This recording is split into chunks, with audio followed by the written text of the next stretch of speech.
어느덧 2월 중순이 넘으니 영준이 해다 쌓은 여름 나뭇가리도 제법 커졌다. 금선이 볼 때는 혼자서 자기 남편만 열심히 일하는 것 같았으나 본인은 연희가 들어옴으로 인하여 일이 훨씬 편해져 약간의 미안한 면도 있었다.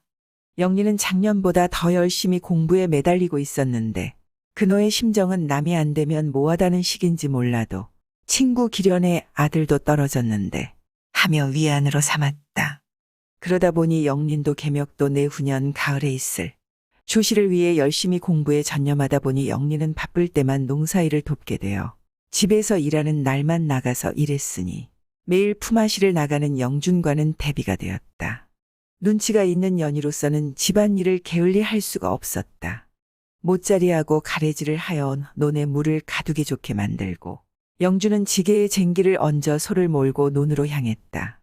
금선이 새참을 준비하여 밥광주리를 이고 논으로 나갔고 연희가 그노에게 아버님 진지 차릴까요? 새참은 뭐 있다 점심이나 다오. 그리고 오늘은 소가 힘드니 쇠죽을 쏠 때 콩을 한 대 넣어야 하니 내오너라. 예 아버님. 연희가 쪼르르 선민에게 가서 이야기해서 콩을 한 가지고 나오자 그노가 가마솥에 넣고 잘게 썬 여물에 콩깍지를 넣어서 여물을 쏘았다. 점심때 점심 광주리를 인 금선을 따라 영민이 지게에 소죽함지를 치고 준의 소모는 소리가 평화롭고 정겹게 들렸다. 논에 다가가자 영준이 워워 워워 하며 소를 세우고 여물 함지를 소 앞에 가져다 놓았다. 그렇게 영리는 썰애질을 할 때도 두벌가리 할 때도 늘 쇠죽을 지고 나갔다. 그 무렵에 밭에는 썩힌 닭똥을 섞은 목화씨를 심고 군데군데 배추씨를 뿌렸다. 목화 사이에 심은 배추는 고소해서 쌈을 싸 먹으면 맛있다고 했다. 모 심는 날을 받자 우선 술을 담그고 하루 전날은 두부를 만들고 각종 반찬을 만드느냐 고양이 손이라도 빌릴 정도로 바빴다. 드디어 모내는 날 일꾼이 10명도 넘었다. 모를 찌는 동안에 금선은 두부찌개를 끓이고 반찬을 몇 가지 더 담아이고 연희는 다리를 머리에 얹고 술동이를 이고 따라 나섰다. 그렇게 해장이 끝나고 바로 들어와 새참 준비를 했다. 새참은 금선이 반찬이 담긴 광주리를 이고 연희는 밥광주리를 이고 이웃에서 도우러 온 차포수 부인은 국동이를 이고 선미는 술방구리를 이고 논으로 나갔다. 썰애질 하던 영준이 막걸리를 한 사발 들이키며 멍에를 쓴 채 쉬고 있는 소를 보니 힘에 들어서 그런지 되새김질을 하지 않아 걱정이 되었다. 그리고 영린이 하는 일은 소쿠리를 얹은 지게로 모를 저다 적당한 위치에 모춤을 던져 넣는 일을 했다. 집으로 돌아온 금선과 연희는 열심히 새참을 준비해 금선은 반찬이 담긴 광주리를 이고 연희는 밥광주리를 이고 이웃에서 도우러 온 차포수 부인은 국동이를 이고 선미는 술방구리를 이고 논으로 나갔다. 썰애질을 하는 영주는 소의 멍에를 벗기고 끌고 나와 논두렁 중 넓은 곳에 소를 메어 놓으니 잠시 후 슬며시 주저앉은 소는 되새김질을 시작해 영준을 안심시켰다. 새참이 끝나고 집으로 돌아오자마자 바로 술안주용 찌개를 끓이고 설거지를 하고 술을 거르며 점심 준비를 하면서 술과 안주를 내갔다 와서 바로 점심 준비에 썰애질하는 소가 먹어야 할 쇠죽에는 콩흰대에 어제 두부하고 남은 비지에 막걸리를 걸러내고 남은 지게미까지 넣어 쇠죽을 쏘아 힘들게 썰애질하는 소에게 제대로 대접을 했다. 영리는 소죽 함지를 지게에 지고 금선은 반찬이 담긴 광주리를 이고 연희는 밥광주리를 이고 이웃에서 도우러 온 차포수 부인은 국동이를 이고 선미는 술방구리를 이고 논으로 나갔다. 일꾼도 일꾼이지만 객꾼도 만만치 않게 많았다. 영준이 걱정하는 마음을 아는지 소도 소죽을 한 바가지 정도 남기고 맛있게 먹었다. 집으로 돌아와 이웃에서 와서 식사 준비를 도와주던 차포수의 삼남매를 비롯한 이웃집 사람들 점심을 챙겨 먹이고 나면 바로 술을 내가야 해서 콩 튀듯 해야 했다. 그렇게 모내기가 끝나고 얼마쯤 지났는데 비가 오지 않아서 논이 마르는 곳이 있었다. 그노와 영린이 교대로 용두레로 물을 며칠을 폈는데 가뭄은 오래가지 않고 비가 와서 다행스럽게 해갈이 되었고 영린은 매일 저녁 무렵이면 쏘골을 베어와야 하는 일이 일과가 되었다. 그 사이 작년 가을에 옥견에서 나방이들이 쌍쌍이 붙어 교미를 하여 상오지를 깔아놓아 알을 쓸어놓은 것을 서늘한 곳에 보관했던 누에씨를 뽕잎이 되어서 피어날 무렵 따뜻한 아랫목에 놓아둔 목판에서 깨어난 까만 노예가 고무락고무락해 뽕잎 중 새로 나온 야들야들한 것을 잘게 썰어 주었다. 하루가 지나니 조금 커서 회색빛이 나고 또 이틀이 지나니 고개를 쳐들고 하루를 자서 뽕을 주지 않았다. 그리고 허물을 벗어서 조금 더 커서 반채반 정도가 되었다. 뽕잎도 잘게 썰어서 주지 않고 조금 굵게 썰어서 사흘을 더 먹였더니 이번에는 한 채반으로 늘어났고 노예가 두 잠을 자는 날 보리와 밀이 페어 이삭이 나오자 이랑 사이에 자구넘이라고 대우를 쳤다. 그런 바쁜 틈에도 영준 작년에 화전을 해서 콩을 심었던 산비탈 한쪽에 소를 몰아 따비로 밭을 갈고 콩을 심고 이랑을 지은 곳에는 조를 심었다. 그리고 일부에는 삼씨를 뿌리고 갈퀴로 긁는 것으로 마무리를 했다. 두 잠을 자고 허물을 벗고 난 노예는 한 잠박으로 늘어났고 뽕잎도 서너 번 썰어서 하루에 한 다래끼 정도의 뽕을 먹었다. 그리고 석잠을 자고 나니 두 잠박으로 늘어났고 이제는 뽕을 썰지 않고 입만 훑어서 주는데 두 다래끼의 뽕을 먹더니 사흘째 되는 날은 세 다래끼의 뽕을 먹고 노예도 새끼손가락 두 마디만 하게 자라 있었다. 그때까지는 연이 혼자서 뽕을 따라가 오디도 따먹고 그런 대로 편했다. 그리고 이틀을 더 먹고 넉잠을 자고 나니 네 잠박으로 늘어났고 이래 동안 먹는데 온 식구가 매달려 뽕을 따다 주는데 이번에는 뽕잎이 달린 가지째 주었고 사흘이 지나자 잠박의 수는 8개로 늘어났고 영주는 솔가지를 서너지게 해다 마당에 말려서 누에섭을 준비했다. 그리고 누에가 밤낮 없이 먹는데 먹는 소리가 비 내리는 소리 같았다. 그렇게 여세 동안 밤낮 없이 먹어대는 동안의 선미는 누에가 보이는 곳에서는 담배도 못 피우게 하고 뱀을 보면 여러 마리가 뱀처럼 길게 고치를 짓는다며 꼭 세수를 하라고 했다. 이래째 되니 잠박 옆으로 나와서 고치를 지을 자리를 찾는 노예도 있어서 골라다 문살에 올려놓으니 고치를 짓기 시작하는 노예도 있었다. 아침에 뽕을 주고 노예를 살펴보던 선민이 이제 늙었다고 하며 잠박을 드러내 밝은 대청으로 나와서 다리를 살펴보아 늙은 노예를 골라내기 시작하자 기련의 부인 그리고 차포수의 부인 금선이까지 늙은 노예를 골라서 목판과 쟁반에 담아서 내어주면 영준이 건넌방에 초배지를 깔고 솔가지를 세워서 섭을 만들어서 초배지 위에 노예를 10여 마리씩 놓았다. 그러면 노예들은 소나무 가지를 올라가 적당한 곳에 자리를 잡으면 똥과 오줌을 싸서 속을 깨끗이 비우고 입으로 실을 토해내며 고치를 짓기 시작하는데 늦게 더 높은 곳에 올라가 자리를 잡으며 오줌이나 똥을 싸는 놈이 있는데 이게 우연히 아래에서 짓고 있는 고치에 떨어지면 얼룩진 고치가 되기도 했다.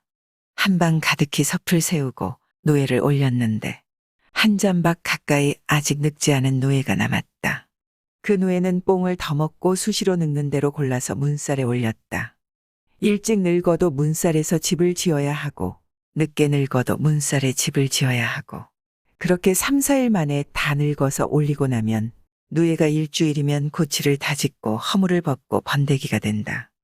8회째 되는 날 고치를 따는데 조금 크고 거칠거칠해 보이는 고치가 있는데 옥견 또는 쌍고치라고 하는데 사람이 보아서는 암수 구분이 되지 않는데 저희끼리 눈이 맞았는지 한 쌍이 되어 고치를 지었는지 쌍고치는 실 뽑기가 곤란해 따로 두었다가 실을 받아야 한다고 선민이 깨끗한 한지를 깔고 바구니에 따로 보관했다.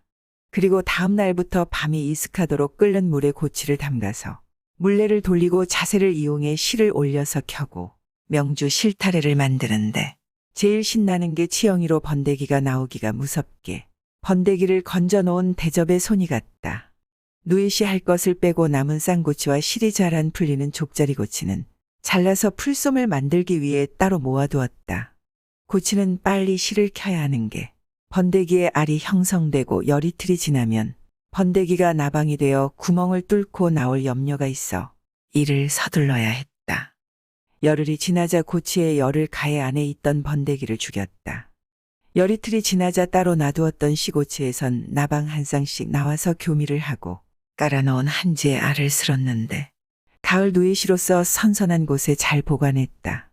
이렇게 한 달이 넘는 동안 바쁘게 누에 농사가 끝났을 무렵 보리가 익어서 보리를 베어내고 보리타작에 밀타작까지 하고 나니 벌써 논매기 철이 다가와 덩달아 바빠지는 곳이 있었으니 대장간이었다. 달아서 작아진 호미의 날을 덧대 벼리는 일로 풀무지를 하고 달구어진 호미를 모루에 올려놓고 망치로 두드려서 얇게 한 다음 날을 덧대어 다시 두드려 본래의 모양으로 만들어내는데 쇠를 덧대고 달구어서 황토 흙물에 담갔다가 다시 달구어서 두드렸다. 무슨 접착 작용을 하는지. 이 밖에도 낫, 괭이, 쇠스랑 쟁기에 쓰는 보습, 볕 모든 연장을 만드는 기술도 좋았지만 힘도 좋았다. 그렇게 논매기를 애벌 두 벌 메고 나니 그노는 논두렁에 풀을 깎는 일이 일과가 되었고 영리는 그날 깎아놓은 풀 중에서 소가 먹기 좋은 것만 골라 소쿠리를 얹은 지게에 지고 오면 되었다. 콩밭도 애벌과 두 벌을 메고 나니 벌써 여름은 다 지나가고 벼이삭이 패기 시작했다. 어정 7월인 줄 알았는데 그 무렵 또 하나의 일거리가 생겼으니 시아버지 그노가 조금 습하지만 논으로 쓰기 곤란한 자투리 땅에서 자란 모시를 베어다 껍질을 벗겨서 벼에 말렸다 축이기를 열흘 가까이 하였다. 그리고 푸른 기가 가시고 하얘지자 선민이 걷어다 물에 죽여 대청에 바가지를 엎어놓고 앉아서 쪼개고 비벼 이으며 모시를 삶기 시작했다. 그리고 명주시를 11세 885를 날려서 배매기하여 춘포 짜는 거로 어정 7월이 다 갔는데 모시로만 짜는 것보다 조금은 덜 까탈스러웠으나 명주 짜기보다는 조금 어려웠는데 잘 짜네요. 쪽물을 들여서 시아버지 도포를 만들었다.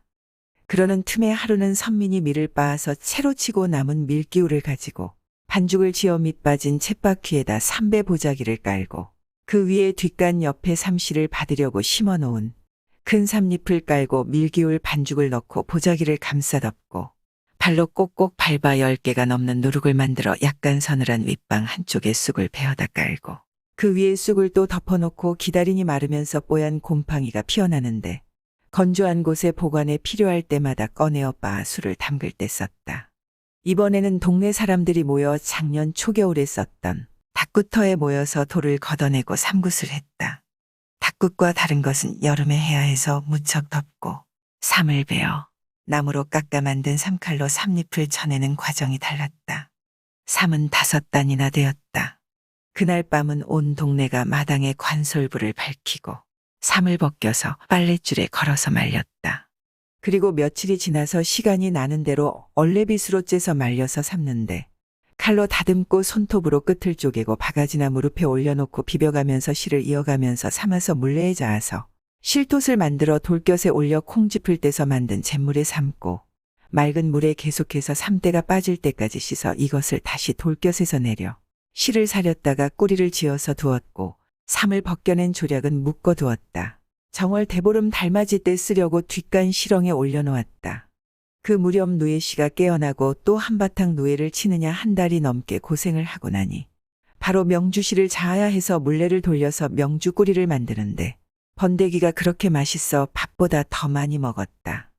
바로 누에고치에서 뽑아낸 명주실은 보름새 1200가닥에 실로 얹어지고 명주를 짜는 동안에 문득 생각나는 게 달거리를 언제 했던가 꼽아보니 한참을 지난 뒤였다.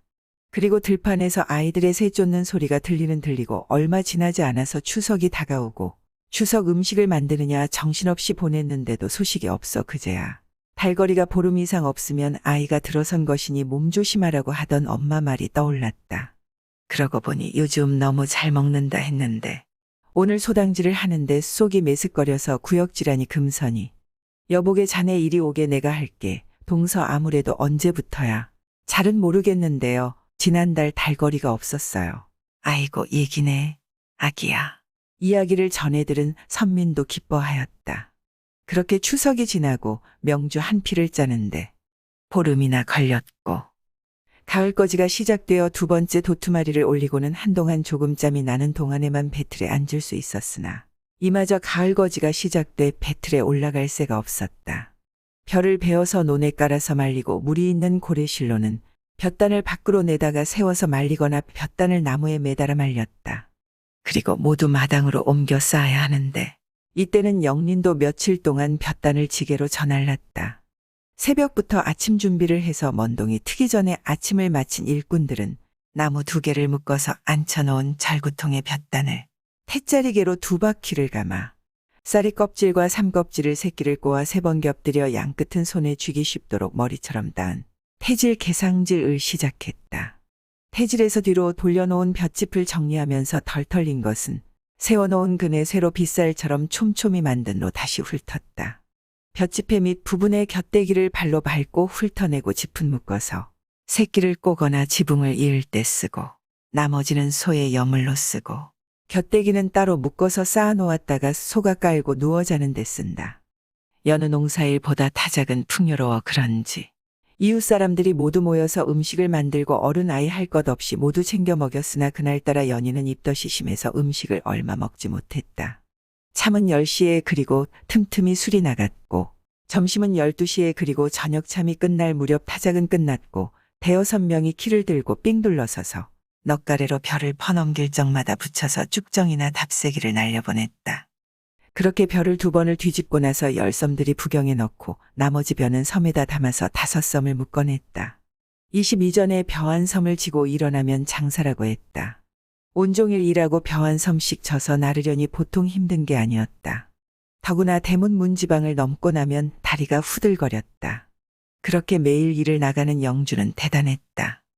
이튿날 근호와 영린이 어제 덜 털린 북대기를 온종일 도리깨질한 것을 새 고부가 한 가마 반이나 키로 까불렀더니 팔이 떨어져 나가는 것 같았다. 그리고 바로 밭에서 콩을 뽑아서 묶고 팥도 뽑아서 묶고 들깨를 잘라서 묶어서 세우고 수수는 이삭만 따로 잘라서 묶어서 나무와 나무 사이에 기다란 나무를 걸쳐놓고 얹어서 이삭재로 말렸다. 추수 품앗이가 끝난 영주는 매일 보리밭갈이 품앗이를 나가야 하니 영린도 마냥 공부에만 매달릴 수 없어. 남은 집안 식구들과 콩을 뺀 나머지를 하루에 한 가지씩 털어야 했다. 하루는 들깨를, 하루는 팥을, 하루는 검정콩을, 하루는 논두렁에 심은 밤콩을, 하루는 이삭을 잘라서 말린 차조를, 하루는 수수를 터는데 수수는 도리깨로 털지 않고 커다란 함지를 엎어놓고 수수목을 한 움큼씩 쥐고 내리쳐 털어내야 수수목대로 빗자루를 맬 수가 있다. 그러는 동안 보리와 밀을 심는 날이 다가오자 전날 근호는 영린과 함께 뒷간에서 변을 볼 때마다 뒤처리로 재와 섞여 썩은 똥재를 마당에 퍼다 놓고 오줌 구유에서 오줌을 오줌동이에다 담아다 놓고 보리깐북이나 밀깐북이 병이 생기지 말라고 보리를 넣고 저어 소독한 다음 똥재와 섞어 조그만 산소만 하게 쌓아놓고 밀도 똑같이 해서 한쪽에 그보다 조금 더 작게 만들어 놓았다.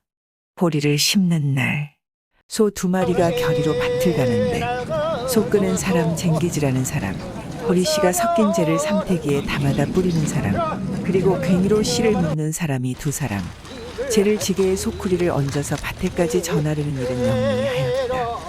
무엇보다도 소가 매일 쟁기질을 해야 하니 제일 힘들어 소가 하루를 하면 사람 돌품을 쳐주고 소는 이틀을 일하고 하루를 쉬는데 3마리가 한 조를 이뤄 일했다. 그렇게 추경이 끝나고 나서야 서리가 하얗게 내릴 무렵에 콩을 터는데 하루 전 물풀의 나무로 된 도리깨아들이 깨지지 말라고 물에 담가 두었다.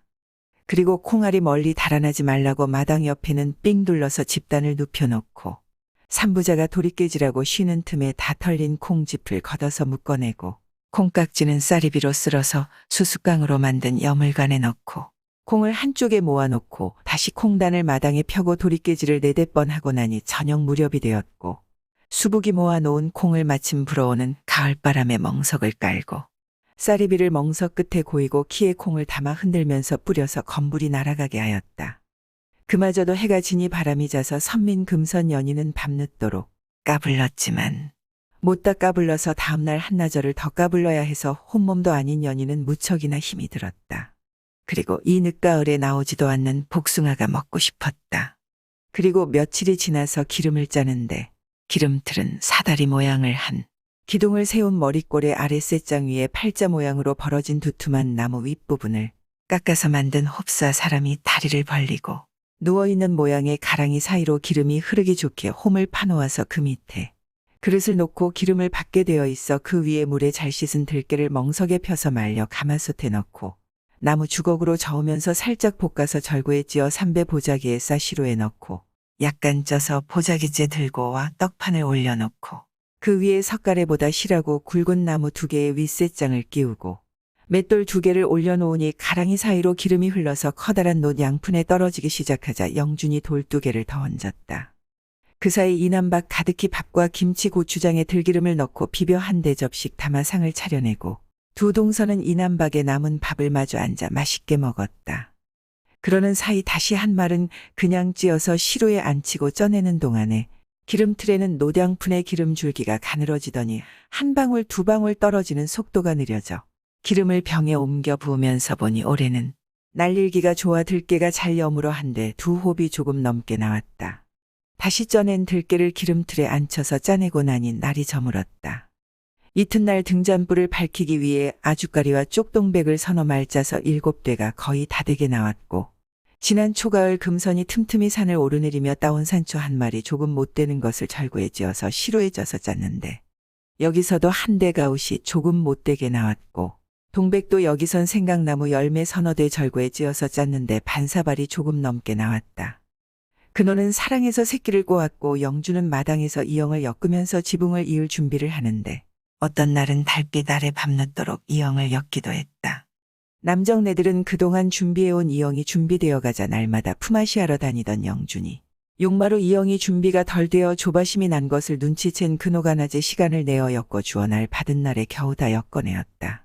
올해는 행랑채를 이을 차례로 우선 재작년에 석가래에 묶어두었던 겉고삿을 끊어내고 낡은 이영을 걷어내고 속고삿을 끊어내고 다시 속고삿을 석가래에 묶어 지붕 위에 적당한 나비가 되게 석가래 하나 걸러서 하나씩 묶어서 지붕을 가로세로로 얽어맨 다음 이영을 아래에 한 바퀴는 이영을 거꾸로 돌리고 얽어맨 속고삿에 붙잡아 매고 아래 이영은 조금 길게 내보내면서 아래부터 둘러치면서 얽어매 놓은 속고삿에 이영을 잡아매면서 위에까지 촘촘히 이어나가고 중간마다 바람이 많이 불어오는 쪽에는 기다란 나무를 눌러놓아 바람에 들뜨지 않게 하고 위에 용마루 이영을 얹기 전에 이영이 바람에 벗겨지지 않게 또 한 번 겉고삿을 엮어 석가래에 묶었다.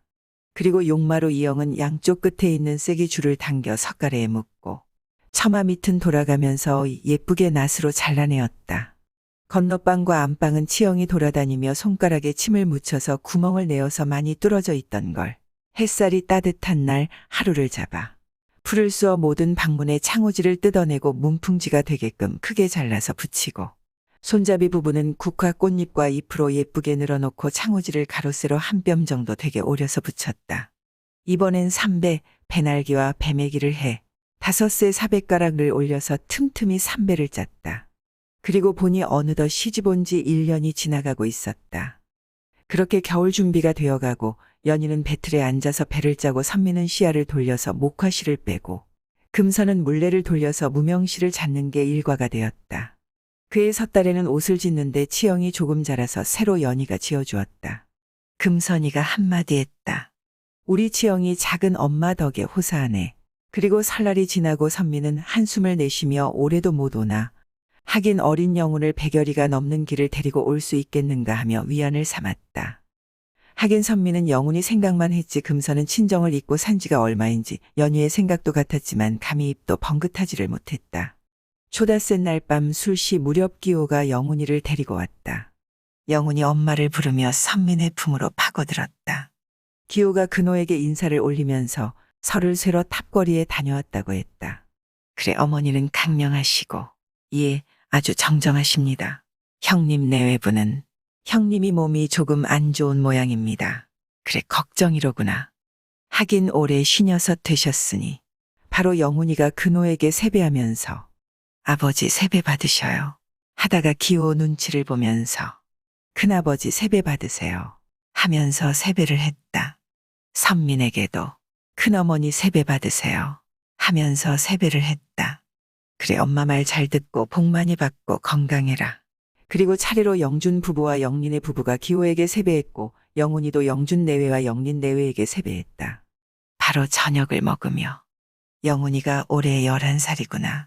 네. 그래 너도 탑거리에 갔다 왔냐? 아니요. 저만 갔다 왔어요. 여길 오려면 영훈이가 힘들 것 같아서 못 데리고 갔어요. 어휴 그래 한양에서 하루 쉬고 또 여기를 왔으니 엄청 힘들었겠다. 아니에요. 어제 아침에 출발해서 저녁 무렵 사기막 처가에 들려서 하룻밤 자고 오늘 아침 일찍 출발해서 왔어요. 그래 사장 어르신 내외분도 강건하시고. 예. 그러고 보니 한우제를 넘고 소리산을 넘고 벼슬고개를 넘어서 백리가 넘는 길을 걸어서 왔으니 보통 정성이 아니고는 오지 못한다. 실로 오랜만에 모자 상봉이 이루어졌다.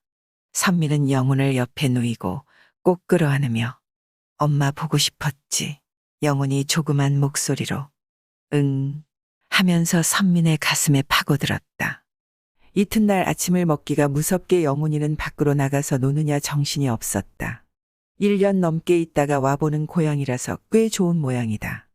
선미는 영훈이 나갔다 오면 먹을 것을 챙겨 먹이는데 온종일 매달려서 사는 것 같았다. 그렇게 엿새가 지나서 다시 영훈이 기호를 따라서 떠나기 전날 저녁 선미는 영훈의 머리를 따주며 눈가에 고이는 눈물을 찍어냈고 그리고 머리를 쓰다듬어 주니 영훈은 잠이 들었다. 선미는 아주까리 등불 밑에서 잠든 영훈의 모습을 내려다보며 잠 못 이루고 긴 밤을 지새우고 새벽같이 밥을 지어서 먹이고 어슴풀의 동이 터올 무렵 기호를 따라서 영훈은 떠났다. 선미는 며칠 동안은 멍하니 있다가 금선이나 연희가 어머니하고 두어 번 부르면 그제야 대답을 했다. 아직도 대문 소리가 나고 영훈이 놀다가 뛰어 들어올 것만 같았다.